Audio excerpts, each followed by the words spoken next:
নজর রাখবো পরবর্তী সংবাদে। কমলপুর ন্যায্য মূল্যের দোকান পরিচালন সমিতির এবার 26তম সম্মেলন অনুষ্ঠিত হয়েছে মঙ্গলবার কমলপুর নজরুল ভবনে এই সমিতির অনুষ্ঠিত হয়েছে। তবে এদিন সম্মেলন অনুষ্ঠানে উদ্বোধন করেছেন প্রাক্তন মন্ত্রী তথা বিধায়ক মনোজ কান্তি দেব। প্রধান অতিথি হিসেবে উপস্থিত ছিলেন বিধায়িকা স্বপ্না দাস পাল। এছাড়াও এই অনুষ্ঠানে উপস্থিত ছিলেন সমাজসেবী সন্তোষ দাস, পরিতোষ পাল এবং ন্যায্য মূল্যের পরিচালক সমিতির রাজ্য কমিটির সভাপতি প্রদীপ চন্দ। তবে এক্ষেত্রে স্বাগত ভাষণ দিয়েছেন মহকুমা কমিটির সভাপতি নৃপেন্দ্র সরকার এবং সিংহভাগ সদস্যরা এদিনকার অনুষ্ঠানে উপস্থিত ছিলেন। তবে গোটা বিষয় সম্পর্কে আজকের অনুষ্ঠান সম্পর্কে বিধায়ক মনোজ কান্তি দেব কি বলছেন শুনবো।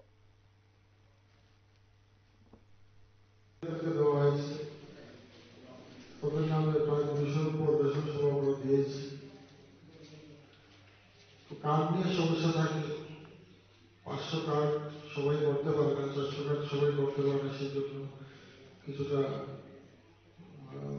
সমস্যার সৃষ্টি হয়েছে। তারপরে আনলাইন রেশনের সংখ্যা আরো বৃদ্ধি পেত।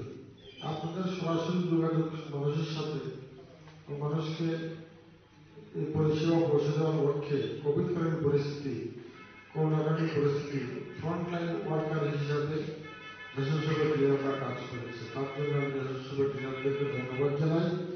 করোনাকালীন পরিস্থিতি fire service, police, health department এবং এই রেশন ডিলার তারা কিন্তু জীবনের ঝুঁকি নিয়ে মানুষকে খাদ্য সরবরাহ করেছে। লকডাউন চলছিল,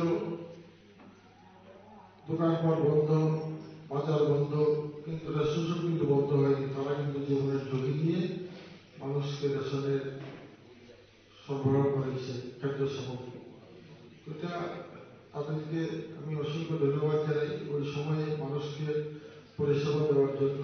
এবং তখন ডাবল রেশন চলছিল, ফ্রি রেশন চলছিল। 4 বছর ধরে আজকে ডাবল রেশন এবং ফ্রি রেশন আমরা পেয়েছি। বর্তমানে ডাবল রেশন নেই, কিন্তু ফ্রি রেশন কিন্তু বর্তমানে রয়েছে। এবং প্রধানমন্ত্রী মোদীজি ঘোষণা করেছে যে আগামী 5 বছর এই ফ্রি রেশন চালু। আপনারা শুনলেন বিধায়ক মনোজ কান্তি দেবীর বক্তব্য। এক্ষেত্রে এই সম্মেলনে ন্যায্য মূল্য দোকানের যে বিভিন্ন সুবিধা এবং অসুবিধা কি কি রয়েছে তা নিয়েও আজকের এই সম্মেলনে আলোচনা করা হয়েছে। এক্ষেত্রে এদিন এই অনুষ্ঠানে উদ্বোধন করেছেন প্রাক্তন মন্ত্রী বিধায়ক মনোজ কান্তি দেব। পাশাপাশি এদিনকার অনুষ্ঠানে উপস্থিত ছিলেন অতিথি হিসেবে বিধায়িকা স্বপ্না দাস পাল। এছাড়াও এই অনুষ্ঠানে ছিলেন সমাজসেবী সন্তোষ দাস পাল, পরিতোষ পাল এবং ন্যায্য মূল্যের পরিচালক কমিটির রাজ্য কমিটির সভাপতি প্রদীপ চন্দ। এবং সেক্ষেত্রে বলা আছে যে কমলপুর ন্যায্য মূল্যের দোকান পরিচালন সমিতির আজকে এই 26তম সম্মেলন মঙ্গলবার কমলপুর নজরুল ভবনে অনুষ্ঠিত হয়েছে। নিয়ে নিচ্ছে ছোট একটি বিজ্ঞাপন বিরতির সঙ্গে থাকুন।